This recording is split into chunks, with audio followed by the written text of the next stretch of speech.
Putin के लोग, वो लोग काफी समय से मुझसे बात करने में इंटरेस्ट दिखा रहे हैं। तो क्या आपने उनसे बात की और आप क्या एडवाइस देंगे? ओह! इसे तुरंत कर दो। वैसे आपकी रशियन कैसी है? क्या आपने उसे मेंटेन रखा है? हाँ, फ्लुएंट हो तो ज्यादातर बात रशियन में ही होगी। आह! तो दूसरा सवाल ये है कि लैंग्वेज बैरियर्स को लेकर आपको कैसा लगा? क्या ये अनोइंग था? ये हॉरिबल था। सच में हॉरिबल था। मेरे पास इंटरव्यूअर के तौर पे ज़्यादा टेक्नीक नहीं है, सिवाय इसके कि मैं बहुत ध्यान से सुनता हूँ। यही मेरी ओनली स्किल है। मेरे पास बेस्ट क्वेश्चंस भी नहीं है। मुझे पता है मेरे पास बेस्ट क्वेश्चंस नहीं है। लेकिन जो मैं करता हूँ और जिस पर मुझे गर्व है और जो काम करता है, वो ये है कि मैं बहुत ध्यान से सुनता हूँ। मैं एक भी वर्ड जाने नहीं देता, जिस पर मैं ध्यान ना दूँ। ये मुझे सच में थका देता है। आप ये विदेशी भाषा में नहीं कर सकते, क्योंकि इसमें देरी होती है। मैं बस कंप्लेन कर रहा हूँ, लेकिन ये रियल है। ये कोई शिकायत नहीं है। तो क्या आप इसके टेक्निकल डिटेल्स को हमें एक्सप्लेन कर सकते हैं? और क्या आप एक साथ सुन पा रहे थे? हाँ, लेकिन इसमें मैसिव लैग होता है। तो हो क्या रहा है कि ट्रांसलेटर तो हम लॉजिस्टिकल डिटेल्स को लेकर बहुत चिंतित थे।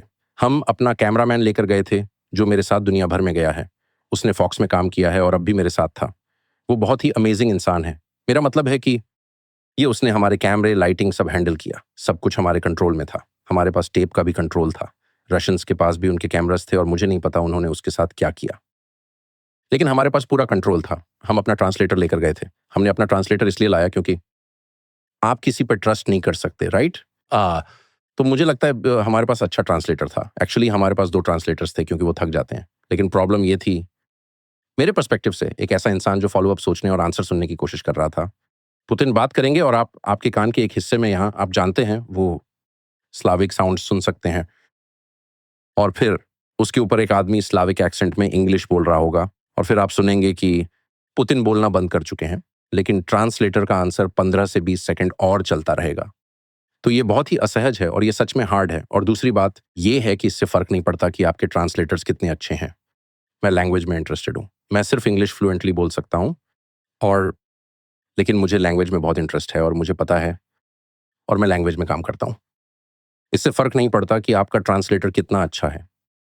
लिटरेचर और कॉन्वर्सेशन में अगर भाषा बदलती रहती है तो उस केस में आप बहुत कुछ खो देते हैं। बाइबल स्टडी में तुम ये देखते हो, डोस्टोयेव्स्की में भी तुम ये देखते हो और हर जगह देखते हो। अगर तुम अरामाइक, हिब्रू, रशियन नहीं बोलते, तो तुम सच में पूरी तरह समझ नहीं पा रहे। मेरा मतलब है यहाँ तक कि रोमांस लैंग्वेजेस में भी। जैसे तुम जानते हो मुझे बाल्ज़ाक पसंद है, ठीक है? ये ऑब्वियसली फ्रेंच में लिखा गया था। तुम पेरेगुरियो पढ़ते हो, ये एक कमाल का नॉवल है, हिलेरियस। और ऐसा है कि तुम सच में इसे पूरी तरह समझ नहीं पा रहे। और ऐसा भी नहीं है कि फ्रेंच और इंग्लिश बहुत ही ज़्यादा अलग हैं। लेकिन रशियन? Like what? और कॉन्वर्सेशन भी, मतलब कॉन्वर्सेशन का केमिस्ट्री, ह्यूमर, विट और शब्दों के साथ खेल, ये सब कुछ। बिल्कुल। और मेरी रशियन की अंडरस्टैंडिंग एक रशियन लिटरेचर लवर के रूप में इंग्लिश में ये है कि ये सिंपल लैंग्वेज बिल्कुल नहीं है। इसका ग्रामर बहुत कॉम्प्लेक्स है। बहुत कुछ ऐसा भी है जो ट्रांसलेशन में खो जाता है। हाँ, मेरा मतलब है ये फैक्ट कि तुम नेटिव रशियन बोलते हो।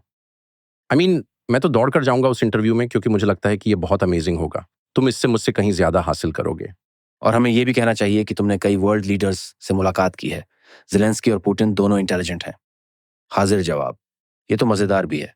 हाँ, ये ऐसा है जैसे किसी आदमी की गहराई को सिर्फ उस एक एलिमेंट, लिंग्विस्टिक एलिमेंट पर बातचीत करके खोजा जा सकता है। बिल्कुल। और पुतिन अच्छी इंग्लिश बोलते हैं। मैंने उनसे इंग्लिश में बात की है तो मुझे पता है। लेकिन वो इसमें बिल्कुल कंफर्टेबल नहीं है। लेकिन ज़ेलेंस्की हैं, मेरा ऐसा मानना है। नहीं, खैर, वो पुतिन से बेहतर हैं इंग्लिश में, लेकिन फिर भी उनका ह्यूमर, इंटेलिजेंस और बाकी सब इंग्लिश में उतना प्रभावी नहीं लगता। वो सिंपल पॉइंट्स कहते हैं, लेकिन वो एक कॉमेडियन है और मुख्य रूप से वो रशियन लैंग्वेज में कॉमेडियन है। तो यूक्रेनियन लैंग्वेज देखा जाए तो अब अ, ये ज़्यादातर इंडिपेंडेंस के सिंबल के रूप में मुझे इसका पता यूज़ है। की जाती है। मुझे पता है। नहीं, देखो, उनकी नेटिव लैंग्वेज रशियन है, तो जाहिर है कि जैसे बहुत सारे लोगों की। आप उनकी पोजीशन समझ सकते हो कि वो पब्लिकली रशियन बोलना शायद क्यों नहीं चाहते। ये कुछ ऐसा है जिसे मैंने मुझे नहीं लगता कि यूक्रेन के कुछ इलाकों में उन्हें रशियन बोलने की इजाज़त है, राइट? यही एक वजह थी जिससे रूस इतना गुस्से में था, क्योंकि वो लैंग्वेज पर अटैक कर रहे थे। ये फेयर कंप्लेंट है, मैं ऐसा हूँ, क्या?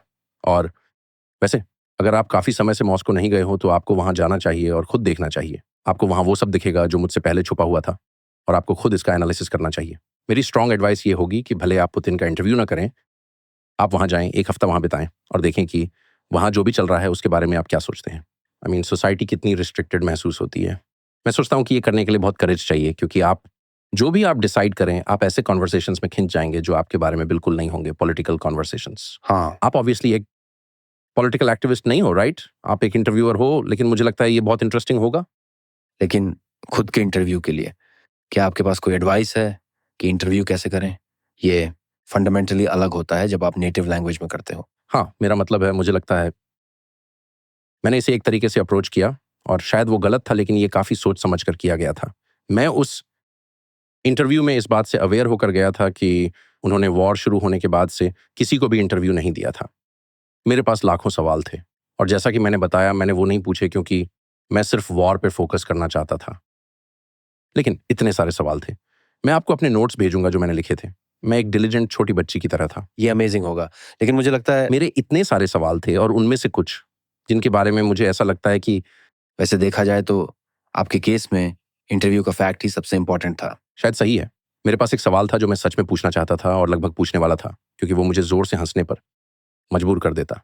मैं अपने प्रोड्यूसर्स के साथ कॉफ़ी पी रहा था और मैंने कहा, मैं अंदर जाऊंगा और मेरा पहला सवाल होगा, मिस्टर प्रेसिडेंट, मैं 2 दिनों से क्रेमलिन में हूं, तैयारी कर रहा हूं, और मैंने क्रेमलिन में पोजीशन ऑफ पावर में एक भी अफ्रीकन अमेरिकन को नहीं देखा है। ऐसा क्यों? जरूर।